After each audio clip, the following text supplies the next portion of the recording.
Okay, so the recording is starting. Should we start? Okay. So friends, welcome to yet another video of Life Coach. My name is Gurpreet Singh, and as you know, today this video is going to be something very different than our previous videos. This video is going to be about an heart-to-heart discussion on various topics related to relationships and life. And with me today is a very special guest, Mr. Billy Cox, who is also a life coach from the UK, and together we both will talk on certain issues. He has a lot of questions which are his own questions and some questions which his clients ask him, and he has got to know from a different places. So let's begin this session, and I hope you watch this session till the end so that you can also gain insight about this session, because this is completely unplanned and this is going to be very fun session for me, for Billy, and as well as you. So let's start this session. Billy, I welcome you as my guest, as my special guest on this video. So welcome to this video. Thanks very much for having me. Okay, okay. Tell me, Billy. So, yeah, I Something, quite something recently, for something for our viewers about you, so that they can also know you, what you do, what kind of services you offer, what is your specialization, so that if there are some international audiences, they can get in touch with you. okay, so I'm a life coach, as Singh said. I was diagnosed with obsessive compulsive disorder at age 11. I'm now 29 years old. Okay. So I have a lot of experience of going through different struggles and overcoming them and finding tools and strategic sort of plans to overcome certain things regarding OCD specifically. So that's something that I have now that I want to make a career of and help people, because I feel I've had years and years of experience of, as I said, learning different ways of dealing with it, and I know that there's a lot of people out there that are struggling in general health, mental health in general. But yeah, OCD is kind of, I specifically want to focus on that because that's something that I've got a lot of experience with. Okay. And as you say, your experience with OCD, so you have been successful in dealing with it. So have you also been through that phase of medications, regular medications, and also facing the side effects?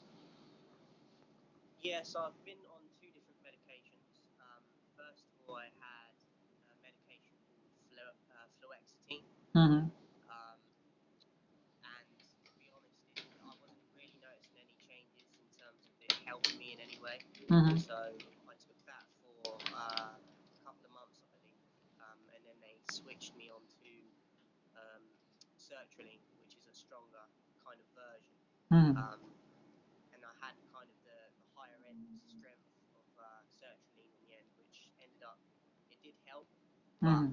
at one point in time as well, Mm-hmm. I got to a point where I didn't want to rely on the medication to just, even though it was helping, there was obviously side effects, and Mm-hmm. I didn't want to rely on that for the rest of my life to Mm-hmm. just try and, I didn't want it to be a crutch basically. So Mm-hmm.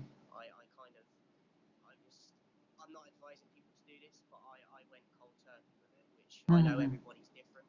Mm-hmm. But as I said, I got to a point where I just got fed up of Mm-hmm. relying on medication. So Mm-hmm. I got off the medication.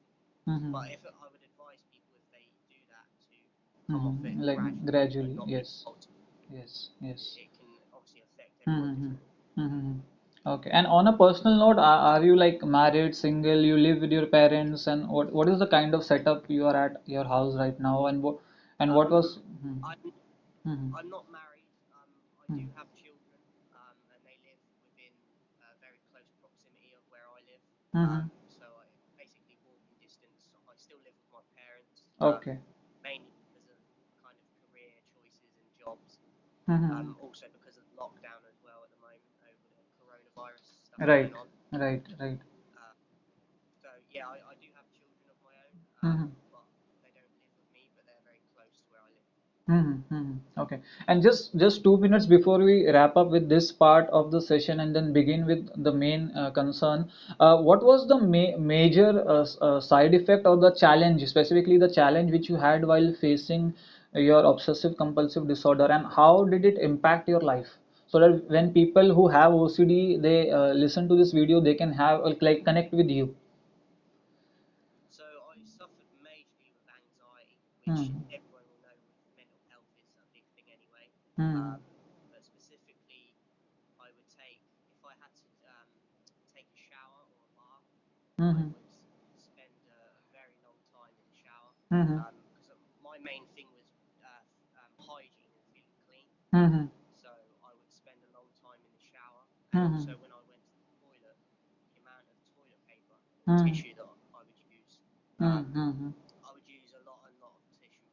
And again, I think it comes back to the hygiene side of it and me wanting to feel clean, Hmm. um, and just the contamination of things like Right, if right. I dropped a towel, say, that Hmm. I'm using for the shower, if I dropped it on the floor, Hmm. even if it's for a brief moment and then pick it up, I'd have to then get Hmm. a different towel, because even Right. though it's a clean towel, as soon as it touches the floor, I think that it's contaminated.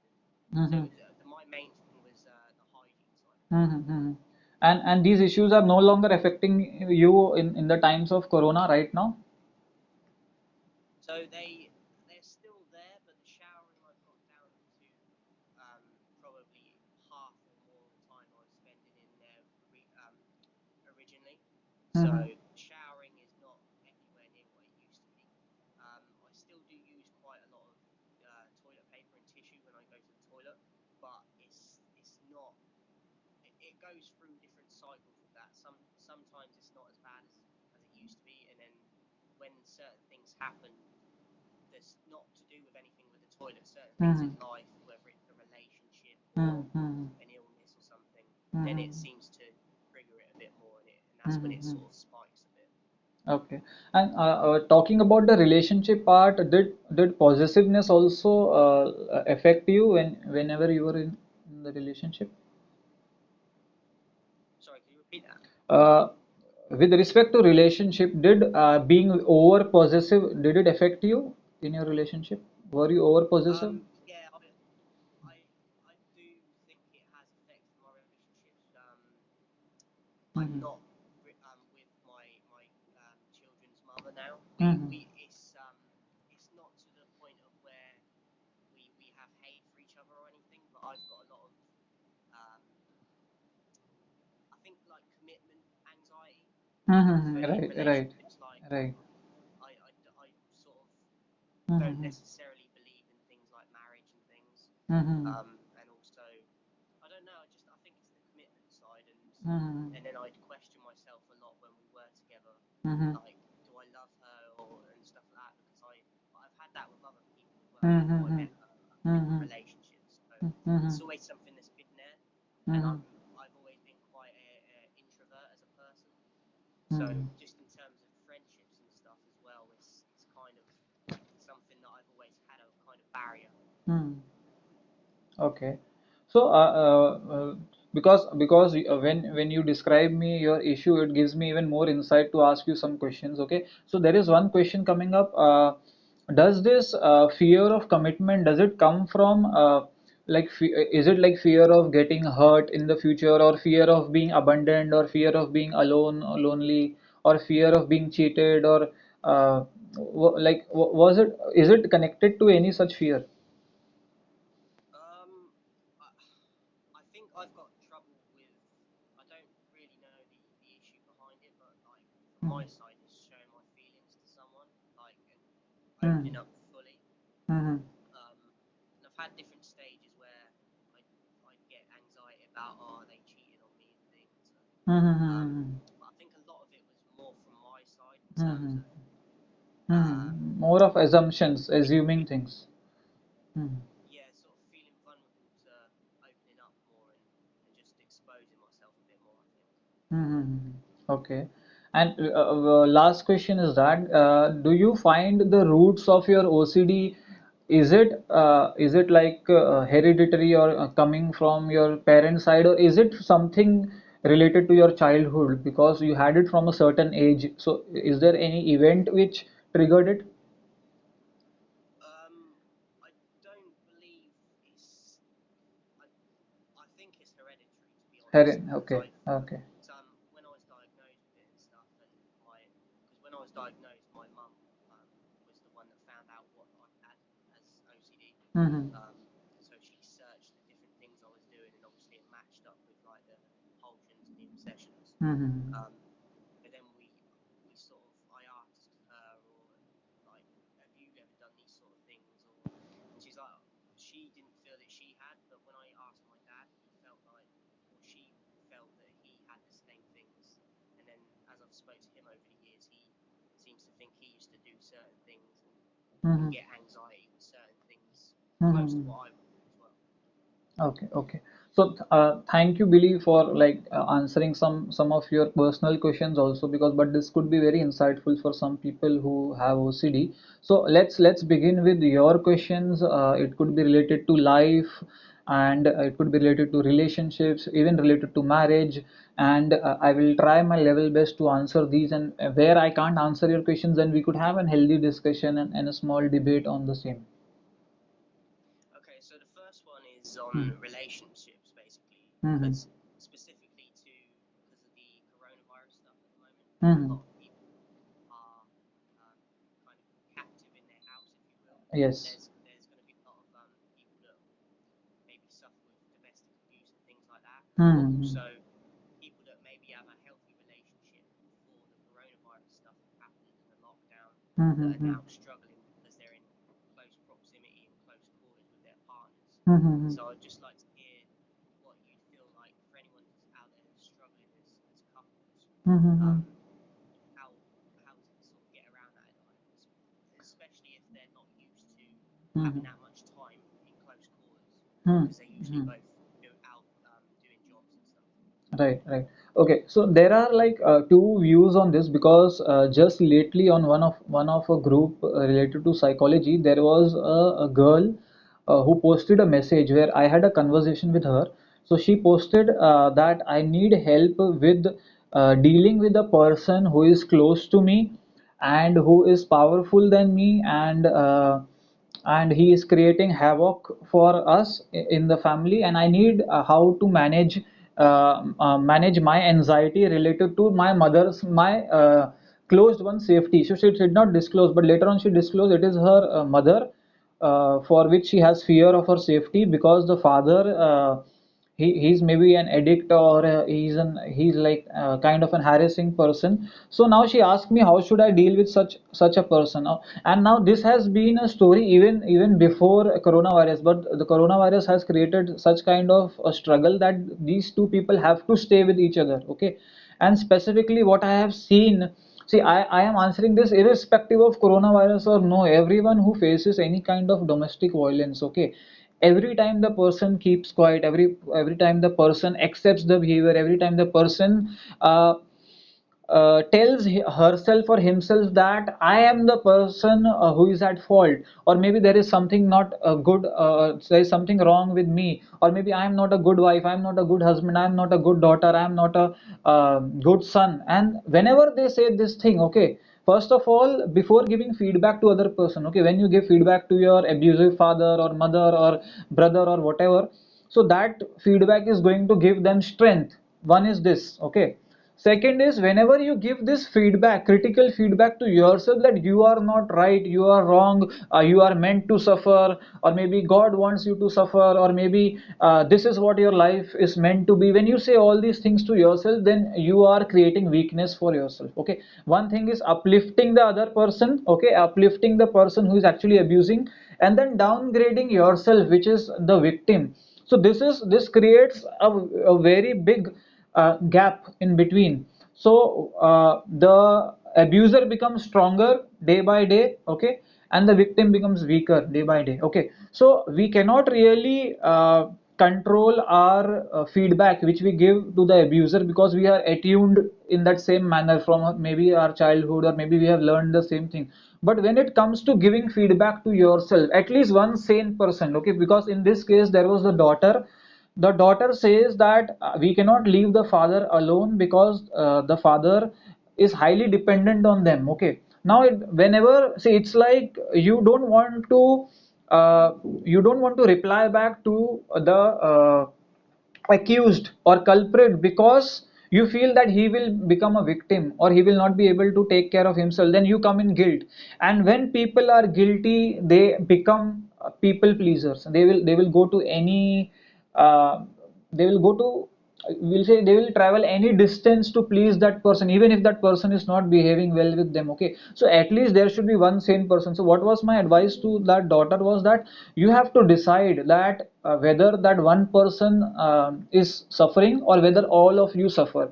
And if all of you suffer, then there is no other person which come to your rescue. And if both of you, your mother and you, take care of your mental health and then rescue yourself on your own from this person, and also help in him some way. If he needs a maid, give him a maid. If he needs financial support, give him, but without your presence. So if when you recover, then you will be able to even help him recover, because that person is not open to help or not open to going a psychiatrist or maybe a doctor.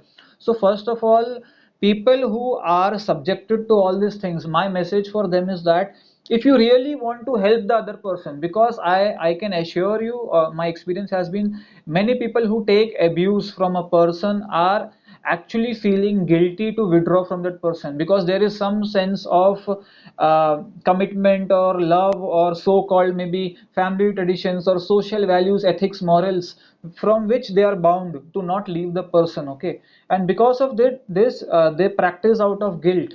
So first thing is that stop feeling guilty, and then think that if you have good mental health, you can save yourself from this abuse. You can actually save the person, because every abuser is also a victim. Every person who is an abuser has gone through something in their life. That is what makes them this kind of personality or a psychological disorder or maybe an addictive disorder. So they are also a victim in some place, but we cannot it cannot happen that because of one victim every person becomes a victim. Okay, to help the victim you need to get out of that zone, heal yourself, and then come back again to heal the person. So this advice is irrespective of if you are in this state of coronavirus or not. You have to stand up for yourself. You have to get up. You have to get up, not for yourself, for the same person because of which you are doing this. If you really want to help the person who is harassing you, abusing you, and make him get out of this abusive behavior, you have to first get out of the victimized zone. Okay, heal yourself and then try to help him. Okay. So, second is Any questions regarding this, or anything to contradict this? not really. As I said, that was something more than for people that are just watching that Hmm. might be going through that themselves. I'm Right, not really right. Okay, okay. Sick. general for anyone. Okay, So the next one would be depression. okay. So again, just I wanted to kind of focus it on this time at the moment with the lockdown Hmm. and the coronavirus, because a Hmm. lot of people might use things like going to the gym, or Hmm. some people use their job as escape and stuff at their Hmm. home that they're not comfortable. Hmm. Hmm. So just in terms of that at the moment, there'd probably be a lot of people suffering because they can't really do a lot in what they usually do because of all the restrictions. Hmm. So I just wanted to ask you on that as well, for people that are suffering that don't have as many outlets as usual. Right, right. Okay, so advice for people who are right now facing depression, right?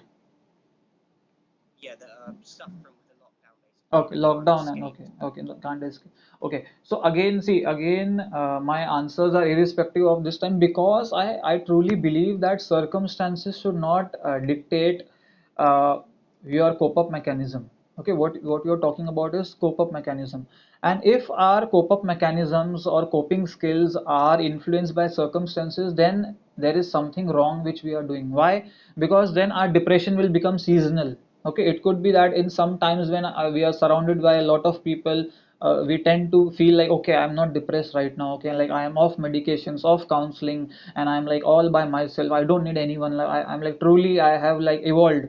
And there could be some months in the years, even seasons, where I could feel like, okay, too much lonely, too much alone, there is no one I can talk to. So if I manage my depression or any disorder or any even medical issue based on the circumstances, okay, it's like SOS. If something truly worse will become, only then I will find some coping skills. So it is going to work only for periodic time. Okay, So what I wanted to say is, like, most of the people who feel depressed, okay, first of all, for people who are suffering from depression and people who are listening about depression, even with my clients, okay, who come for life coaching, okay, they feel that depression is like a choice. They feel like this, okay. First of all, they don't realize that depression is a disorder. It is a mental disorder. It is a medical disorder.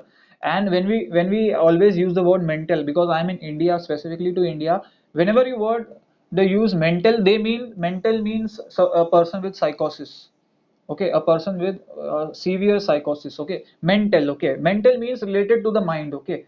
Now depression is a disease of the mind, like any disease of the body. Like you are having a gastric issue, or you are having a migraine, a headache, or eyesight issue, or backbone issue, and you go to a doctor and treat it. But in India, depression is generally termed as a sign of person being weak, okay. So I'll just share with you yesterday what happened in my area. There was a guy, okay, from the same community. He committed suicide because of coronavirus. He had accumulated huge debts, and he was unable to pay his debts, and also unable to pay his rent and all expenses.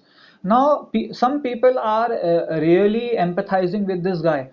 But there are some people who say this is such a weak step.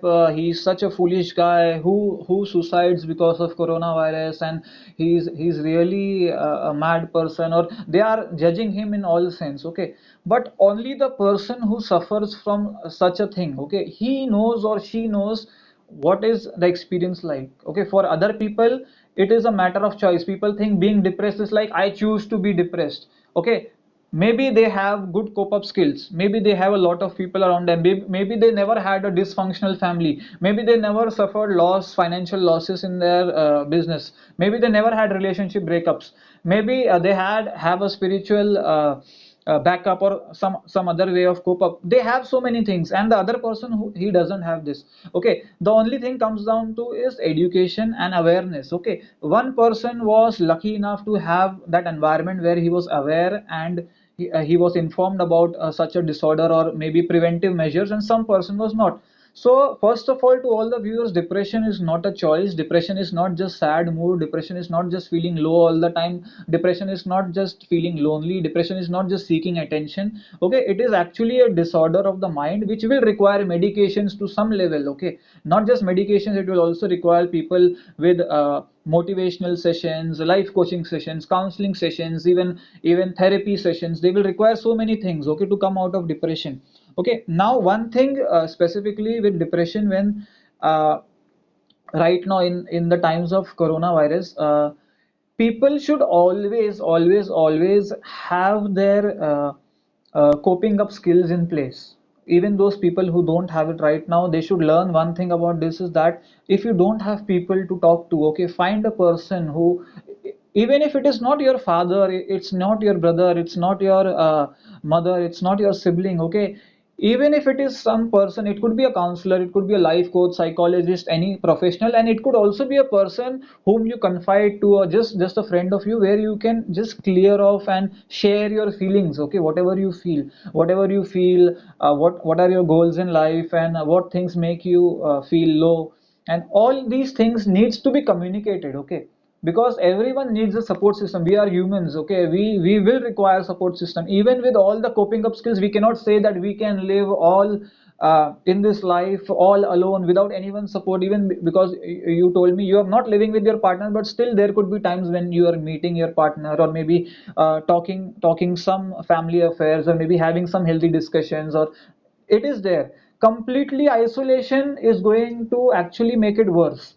Any psychological disorder, anything, complete isolation is not the solution for this, okay. People think that if they become isolated, they will never be hurt, or they will never be cheated, or they will never be left alone, or they will never be rejected. But this is not the thing, okay. It could be related to one avenue of your life, but everywhere you cannot have isolation. So my advice to people who are having depression is that if you are having medications, keep having your medications, keep a loop, continuously talk with your psychiatrist, have regular calls. If you are having therapy, counseling, life coaching sessions, maybe motivational sessions, or maybe you are talking to a healer, or maybe having yoga or any kind of session, spiritual sessions, talk to that person, give that person a reporting every 2 days, report what you feel. Have a journal with yourself, very important. If no one listens to you, at least your book will listen to you. Have a pen and paper, journal everything, whatever you feel in the day, write it down on a piece of paper. Whatever you don't like, write it on another piece of paper. You could flush it at the end of the day, you could tear it, you could burn it. Whatever you feel is right for you to destroy those feelings, do that. But you have to create your cope up mechanisms. If not alone, get the help of a professional. And irrespective of the times, irrespective of adverse times, you need to be always prepared, where you have support system around you. Okay. Mm. Hopefully that helped a lot of people that Mm. were watching as well. So Okay. that was kind of the questions I had for you basically. Hmm. They were the main ones to be honest. Anything specifically, because I wanted, because you're a father of two children, and currently you are living separately. Anything specifically which you had related to relationship, because that has always been my area of interest, specifically because you are, I could not say you're anti-marriage, but maybe you do not completely have trust in the institution, whatever. Anything related to specifically to marriage and relationships, because that really helps me my creativity flow. Um, not. I feel like the only other thing is as I said, I don't live with them. Hmm. They live with their mum, and Hmm. as I said, it's very close. I can walk and be there in 5 minutes. But Hmm. I feel like even if I had the option to live with them, Hmm. I would probably struggle. Hmm. Um, and I don't really know. I think it comes again back down to the commitment side of it, and me Hmm. being not used to ever doing that really, because I've always been at home. What kind of I've been commitment phobic? taken. What kind of commitment phobic are you? Is it like emotionally unable to commit, or is it the maybe the intimate part, or maybe it is what kind of commitment, or maybe the financial part? What kind of commitment phobic? I think financial thing's a big thing, Financial because things. um, I've always struggled with jobs because I've never really had a job that I felt Hmm. fully passionate about, Hmm. which is another reason why I want to do. Trying to do this life coaching now, because this is something that I feel is like my purpose basically. Hmm. I've been searching for something for such a long time, and I feel like it's always kind of been there, but I've only just realised. Hmm. Um, well, as I said, my struggles with OCD and that, it's always been there. I've just realised recently that I believe that's what my purpose is. Hmm. So financially, I think it's a big struggle because I've never Hmm. held Hmm. down a job for too long, Hmm. because I just end up getting frustrated wherever I'm at, and I'm not passionate about it, so I don't Hmm. have any drive to go there all the time. And then Hmm. obviously is to keep a place if I was living with them is the financial side of it, because Hmm. my Hmm. the mother of my kids doesn't work either, so Hmm. I think a lot of it would fall down to me, and I don't know how I would cope with that in Hmm. terms of providing, especially going to a job that Hmm. I Hmm. know before from previous experiences. When I've had certain jobs, I've had like really low points, and Hmm. that's when I've been at my lowest at some points in my life. Hmm. Even Hmm. though I've been the highest financially through whatever job it is, like mentally and like happiness and stuff is the opposite of what the money is. Yes, yes, yes, very true. See, okay, one important point which you have highlighted, because I also wanted to communicate this, is that usually if you are a therapist or psychologist or life coach or healer, or someone who has to deal with people's issues, uh, you could actually make up money when you are teaching these fields very well. Okay, whenever people become professors or lecturers or teach courses, it is easy for them to make money. But when it comes to actual practicing the profession, okay, people who are actually practicing, maybe as a psychologist, as a life coach, or as a counselor, healer, or a motivational speaker, people don't realize that it is not a very highly paying field. Okay, because people who have chosen these fields is because it gives them immense satisfaction from inside, that emotional satisfaction, that happiness from helping people, and if they could get option to do any other thing, they would never do, because it truly gives them immense pleasure to be a healer or a therapist or a life coach. So I think for everyone who is doing out life coaching, healing, therapy, psychological counseling, so it's like a congratulations from me, because in spite of the lows, financial lows of the job, if the person continues, it means the person is truly determined to make a difference.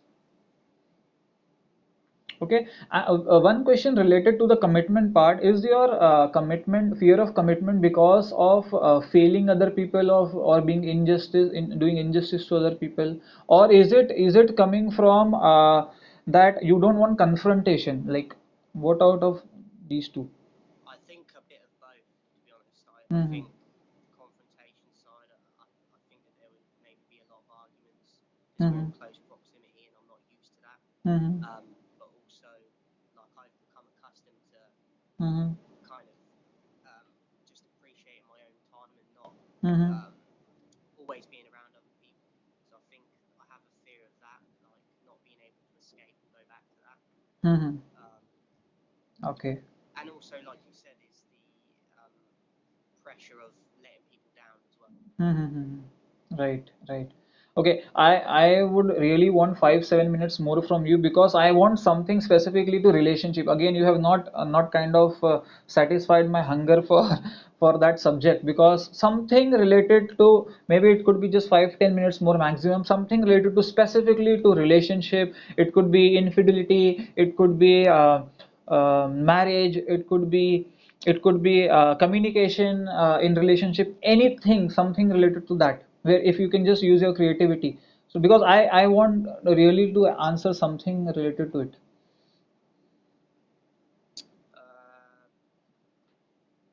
can you give me an example just so I can try and Anything, any challenges in a relationship. Okay, there are challenges when it comes to communicating with your partner, then it comes then second challenges, as you said, is the financial involvement part, and how are the finances managed. And third is the, you see, because one of the major parts specifically when I get clients is cheating. Okay, cheating in a relationship, what is infidelity, what is cheating, what amounts to cheating, and what are the value systems of both the partners when it comes to cheating, how to deal with a cheating husband or wife. So this is what I deal on a regular basis, and this has been the highlight of most of people's lives. okay. I've just thought of something that's we haven't spoke about that. I don't know if you could talk about that, but Mhm. is like people speak about trying to get away from a negative environment around your surroundings. Mhm. Um, and I do believe that you pick up on other people's energies if they're is Mhm. if it's a negative environment you're around. So Mhm. sometimes whether it's been a job or people like a sibling or sometimes I feel like if they're constantly like that, it rubs off on me. So Mhm. Mhm. maybe just what would you say about that? Like what sort Mhm. of Detach, or do like with that? just separate Not yourself. not everyone can escape that. Because a lot of people say Mhm. like get away from them people Right, right, so right, right, get right. around positive people. And I Mhm. understand that, but it's not always that simple for a lot of people Right, because they right, can't right. always get away immediately. Right, right. Okay, so what you mean to say, what I understand is that whenever we get impacted by negative people, people usually say just detach yourself or just separate yourself from these negative people and surround yourself with people who are empowering you or motivating. Okay. Now, as you said, practically this is not possible, because everyone will have some element of negativity related to specific some subject. Okay. So eliminating these specific people will mean eliminating everyone away from you. Okay, so I would suggest, okay, when you talk about negativity, now we could talk something about spirituality. Okay, not religion but spirituality, because religion has always been a debatable subject, and it is a subject which is subjective. So I do not talk about religion because it is one's personal subject. So spirituality is universal. Okay, with respect to energy, uh, every human being, every cell of your body, okay, everything is vibrating at a particular frequency. At a particular frequency, we could say there is a negative marking and a positive marking. Okay, it's a frequency which is vibrating continuously. Now we are very prone to accepting or attracting circumstances, people, or problems in our life which are similar to our own frequency. See, whenever we blame people for people around you to being negative, okay, it's actually a reflection of you. So this is a very important thing. Whenever you think the other person is criticizing you, I will guarantee you there is someone inside you, your own critic, which is criticizing you in some way. Whenever someone says something to you, it is your own shortcoming which comes to reflection or comes in front of you. Okay, so again, even if we assume that there are negative people, even if there are negative people, then I would say that instead of getting away with such people, make yourself immune. Okay, make yourself immune. There are two ways to making yourself immune. One is make yourself immune from your own negative critic, your own negative feedback, your own thoughts, your own subconscious thoughts, your own past memories, your own past fears about yourself. Okay, your own belief system. Okay, once you correct your belief system about yourself, okay, what you think about yourself, once you clear everything what you think about yourself, then no one is going to be able to impact you in any way, even if that person is giving you immense negativity in any way. But suppose my negative critic always puts me down, or always shows me my negative sides, or maybe shows me what I'm not good at. And when people, even not directly, if they indirectly point out something, it will directly hint at my insecurities. So if you are insecure, everyone around you becomes negative in some way.